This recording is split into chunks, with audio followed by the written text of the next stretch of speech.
வேலைக்கு போகும் பெண்களுக்கான சிறப்பு தொடர். முதலில் கொள்ளுப்பொடி செய்வது எப்படி என்பதை பார்ப்போம். கொள்ளுப்பொடி செய்ய தேவையான பொருட்களை குறித்தெடுத்துக் கொள்ளுங்கள். கொள்ளுப்பருப்பு 1 கப் எடுத்துக்கொள்ளுங்கள். கொள்ளுப்பருப்பில் கற்கள் அதிகம் இருக்கும், அதனால் அதனை கவனமாக நீக்கி கழுவி எடுத்துக் கொள்ளுங்கள்.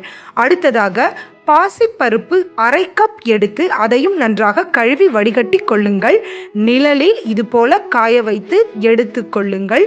நிழலில் காய வைத்த பருப்புகளை முதலில் நாம் வறுத்தெடுத்து கொள்ள போகின்றோம். பாசிப்பருப்பை நன்றாக மணம் வரும் வரை வறுத்தெடுத்து கொள்கின்றோம். இப்பொழுது பாசிப்பருப்பை ஆற வைத்து கொள்ளவும். அடுத்ததாக நாம் கொள்ளுப்பருப்பை வறுத்தெடுத்து கொள்ள போகின்றோம். 1 கப் கொள்ளுப்பருப்பு இருக்கின்றது, அதனால் பொறுமையாக வறுத்தெடுத்து கொள்ள வேண்டும். கொள்ளுப்பருப்பு வறுத்தெடுக்கும் பொழுதே அதன் உடனேயே பூண்டு 7 பல் சேர்த்து வறுத்து கொள்கின்றோம். கொள்ளுப்பருப்பின் சூட்டிலேயே பூண்டு நன்றாக வதங்கிவிடும். இப்பொழுது வறுத்த பூண்டை முதலில் எடுத்து தட்டில் வைத்து அதன் மீது சூடான கொள்ளுப்பருப்பை கொட்டி வைக்கின்றோம். இப்பொழுது பூண்டு இன்னும் நன்றாக வறுத்தெடுக்கப்படும். இப்பொழுது தேங்காயை நன்றாக வெறும் வாணலியில் நிறம் மாறும் வரை, அதாவது பொன் நிறமாகும் வரை நன்றாக வறுத்தெடுத்து கொள்கின்றோம். உங்கள் காரத்திற்கு தேவையான அளவு வரமிளகாய்களை சேர்த்து வறுத்தெடுத்து கொள்ளுங்கள். இங்கே 3 வரமிளகாய்கள், 5 காஷ்மீரி மிளகாய்களை நான் வறுத்தெடுத்து கொள்கின்றேன்.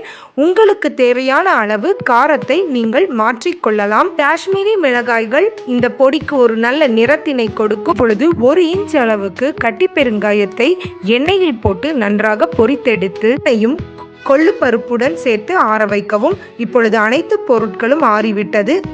முதலில் கொள்ளுப்பருப்பையும் பெருங்காயத்தையும் மிக்சியில் போட்டு நன்றாக பொடியாக்கி கொண்டு அதனை ஒரு காகிதத்தின் மீது ஆற வைத்து கொள்ளவும். அடுத்ததாக பாசிப்பருப்பை ஆறிவிட்டது, அதனையும் வரமிளகாய்களையும் சேர்த்து நன்றாக பொடி செய்து அதனையும் ஒரு காகிதத்தின் மீது வைத்து ஆற வைக்கவும். இந்த பொடியை அரைத்து கலக்குவதற்கு கண்டிப்பாக மாஸ்க் அணிந்து கொள்ளவும். இப்பொழுது பூண்டு, தேங்காய் வறுத்தது மற்றும் கல்லுப்பு சேர்த்து நன்றாக பொடி செய்து கொள்ளவும். இதனை கண்டிப்பாக பருப்புடன் சேர்த்து அரைக்கக்கூடாது, பருப்பு அரைப்படாது. இப்பொழுது பூண்டில் சிறிதளவு ஈரப்பதம், எண்ணெய் பதம் இருந்தாலும் கூட இந்த பொடியுடன் நன்றாக கலந்து விடும் பொழுது ஈரப்பதம் போய்விடும். இப்பொழுது ஒரு பாத்திரத்தில் இந்த அனைத்து பொடிகளையும் ஒன்றாக கொட்டி நன்றாக ஒரு ஈரமில்லாத ஸ்பூன் அல்லது கரண்டி வைத்து நன்றாக கலந்து கொள்ள வேண்டும். உப்பையும் காரத்தையும் உங்கள் சுவைக்கு தகுந்தாற்போல மாற்றிக்கொள்ளலாம். சுடு சாதத்தில் நெய்யுடன் இந்த பருப்பை பிசைந்து சாப்பிட அவ்வளவு ருசியாக இருக்கும். எளச்சவனுக்கு எள்ளு, கொழுத்தவனுக்கு கொள்ளு என்ற பழமொழிக்கு ஏற்றாற்போல் கொள்ளு உங்கள் உடல் நலத்திற்கு ஏற்றது. வெயிலில் காய வைத்த ஈரப்பதம் இல்லாத ஒரு பாத்திரத்திற்கு இந்த கொள்ளுப்பொடியை மாற்றி அதனை பத்திரமாக எடுத்து வைத்து கொள்ளவும். இது 3 முதல் 5 மாதங்கள் வரை நன்றாக இருக்கும். காரம் மட்டும் சிறிது குறைந்துவிடும், அதனால் 2 மாதங்களுக்கு பிறகு காரம் சிறிது சேர்த்து கொள்ளவும். இந்த கொள்ளுப்பொடி நிச்சயமாக அவசர நேரத்தில் உங்களுக்கு உதவும். அடுத்ததாக இன்ஸ்டன்ட் மாங்காய் ஊறுகாய். இப்பொழுது 3 மாங்காய்களை எடுத்து நன்றாக கழுவி ஈரப்பதம் சிறிதும் இல்லாமல் நன்றாக துடைத்தெடுத்து கொள்கின்றோம். தாளிப்பதற்கு நல்லெண்ணெய் தான் கண்டிப்பாக பயன்படுத்த வேண்டும். 2 குழிக்கரண்டி நல்லெண்ணெயை எடுத்துக்கொள்கின்றோம். எண்ணெய் சூடானதும் அதில் கடுகை போட்டு கடுகு பொரிந்ததும் அதில் நறுக்கி வைத்த மாங்காய், அதாவது 2 மாங்காய்கள் 2 கப் அளவிற்கு நறுக்கிய துண்டுகளை கொடுத்தது. அந்த நறுக்கிய துண்டுகளை இப்பொழுது எண்ணெயில் சேர்த்து எண்ணெயிலேயே நன்றாக வேக வைக்க போகின்றோம். சிறிது கூட ஈரப்பதம் இல்லாத அளவிற்கு வேக வைத்து கொள்ள வேண்டும். வேக வைக்கும் பொழுது 1 மேஜை கரண்டி உப்பை சேர்த்து கொள்கின்றோம். உப்பு சேர்த்ததும் மாங்காய் நன்றாக வேக துவங்கும். இப்பொழுது எண்ணெயிலேயே நன்றாக வதக்கி வேக வைத்து கொள்கின்றோம். இந்த மாங்காய் ஊறுகாய் இன்ஸ்டண்ட்டாக செய்வதனால் நாம் உடனே செய்து எடுத்து வைத்து கொள்ளலாம். இப்பொழுது காரத்திற்கு 1 மேஜை கரண்டி வரமிளகாய்த்தூள் மற்றும் 1 மேஜை கரண்டி காஷ்மீரி மிளகாய்த்தூள் சேர்த்து கொள்கின்றோம்.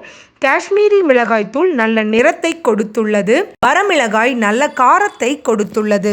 இப்பொழுது உப்பு மற்றும் மிளகாய்த்தூள் எண்ணெயில் இந்த மாங்காய் துண்டுகள் நன்றாக வெந்து எண்ணெய் இப்படி பிரிந்து வரும் வரை மிதமான தீயில் ஊறுகாயை வேக வைக்க வேண்டும். இப்பொழுது ஊறுகாயின் சுவையை கூட்ட இடிகல்லில் 1 தேக்கரண்டி கடுகு மற்றும் 1/2 தேக்கரண்டி வெந்தயத்தை தனித்தனியாக நன்றாக இடித்து பொடி செய்து அந்த பொடியினை சேர்த்து கொள்கின்றோம். வெந்தயம் 1/2 தேக்கரண்டி போதும், அதற்கு மேல் அதிகமானால் கசக்க துவங்கும். கடுகும் வெந்தயமும் ஊறுகாய்க்கு தனி சுவையையும் மணத்தையும் கொடுக்கும், ஆனால் கவனமாக சேர்க்க வேண்டும். இப்பொழுது 2 சிட்டிகை பெருங்காயத்தூளினை சேர்த்து கொள்கின்றோம். பெருங்காயத்தூளும் ஊறுகாய்க்கு நல்ல மணத்தினை கொடுக்கும். எல்லா சுவைகளையும் சமன் செய்ய, புளிப்பு சுவையை சமன் செய்ய 1 தேக்கரண்டி நாட்டு சர்க்கரை சேர்த்து கொள்கின்றோம். பாருங்கள், இப்படி எண்ணெய் பிரிந்து வர வேண்டும். ஊறுகாய் தனியாக, எண்ணெய் தனியாக வாணலியில் ஒட்டாமல் அல்வா போல பிரிந்து வந்த பின்னர் அடுப்பை அணைத்து 1 நிமிடம் அப்படியே அந்த சூட்டில் விட வேண்டும். எண்ணெய் பிரிந்து வந்ததன் பிறகு இப்பொழுது சிறிதும் ஈரப்பதம் இல்லாத வெயிலில் காய வைத்த ஒரு பாத்திரத்தில் இந்த ஊறுகாயை எடுத்து வைத்து மீதமுள்ள எண்ணெயை ஊறுகாயின் மேலே ஊற்ற வேண்டும். எப்பொழுதும் ஊறுகாயின் மேலே இந்த எண்ணெய் படலம் இருக்க வேண்டும். எண்ணெய் படலம் குறைய துவங்கும் பொழுது ஊறுகாய் கெட்டுப்போக வாய்ப்புகள் அதிகம். ஊறுகாயில் எண்ணெய் குறைந்து விட்டால் மீண்டும் சிறிது எண்ணெயை பச்சையாகவோ அல்லது காய்ச்சியோ மேலே ஊற்றிவிட்டால் அது சீக்கிரம் கெட்டுப்போகாமல் இருக்கும்.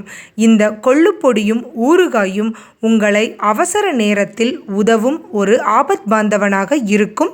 நன்றி.